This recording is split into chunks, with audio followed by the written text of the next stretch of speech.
Hoje falo com o coração pesado. Uma voz foi silenciada, uma vida foi tirada. Charlie Kirk se foi.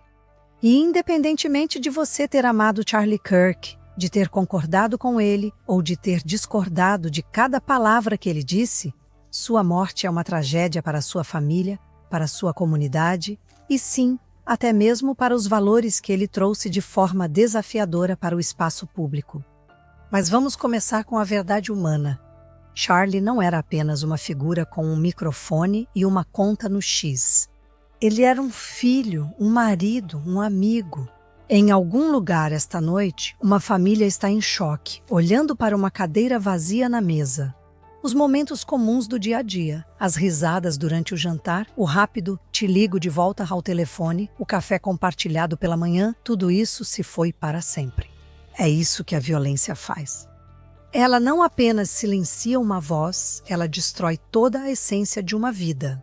Ela rouba as menores coisas, que no fim das contas são as mais preciosas. E ainda assim, a morte de Charlie não é apenas uma dor privada, é uma ferida muito pública. Porque Charlie representava algo maior do que ele mesmo. Ele defendia a convicção de que a liberdade de expressão importa, não apenas quando é fácil, não apenas quando é educada, mas especialmente quando é divisiva, desconfortável, até mesmo enfurecedora. Ele acreditava que quando uma cultura tenta cancelar, envergonhar ou silenciar, a resposta não é menos discurso, mas sim mais. Que o debate é o oxigênio e sem ele uma sociedade livre asfixia. Charlie era intransigente em sua fé. Ele era um cristão orgulhoso. Ele não sussurrava isso nos bancos da igreja. Ele declarava isso em palcos nacionais. Ele acreditava em uma verdade maior do que ele mesmo. E ele acreditava que essa verdade exigia coragem. Sim, isso lhe custou amizades. Sim, às vezes isso atraía zombarias, mas ele usava essas zombarias como uma armadura. E ele era inabalável em sua defesa de Israel. Em uma época em que o antissemitismo se disfarça educadamente de política, Charlie arrancou a máscara.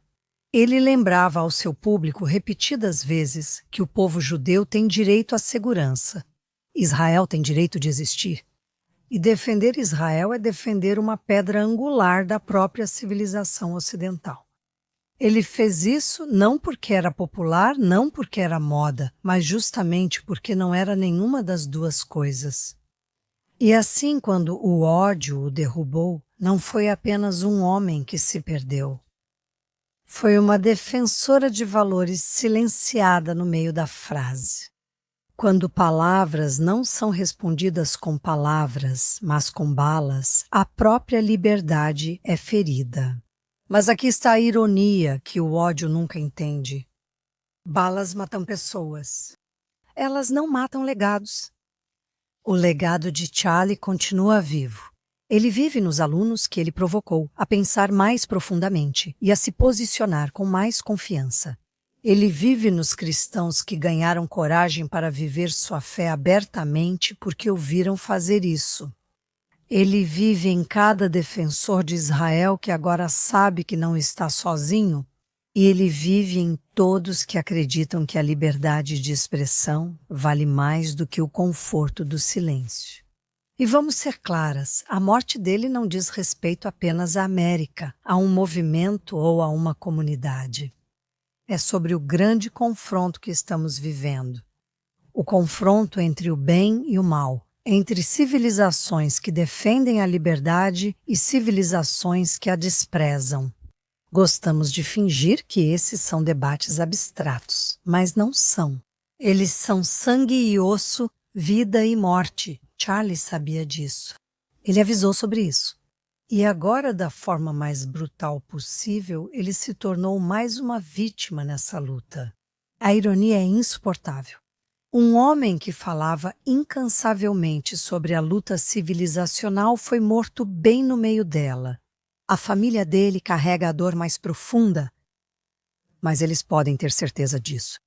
Charlie viveu sua missão sem hesitar. Ele nunca enfraqueceu sua fé. Ele nunca pediu desculpas por suas convicções. Ele olhava para o que era certo e não para o que era fácil. Sua vida e agora sua morte testemunham isso. A coragem tem um preço, mas a coragem também ecoa muito depois que nos fomos. Então, enquanto lamentamos, vamos também decidir que a voz de Charlie não desaparecerá com ele. Vamos decidir defender a liberdade de expressão mesmo quando ela nos incomoda. Vamos decidir manter firme nossa fé mesmo quando o mundo revira os olhos. Vamos decidir defender Israel não porque seja seguro, mas porque é justo. Charlie Kirk se foi, mas sua voz não, sua luta não.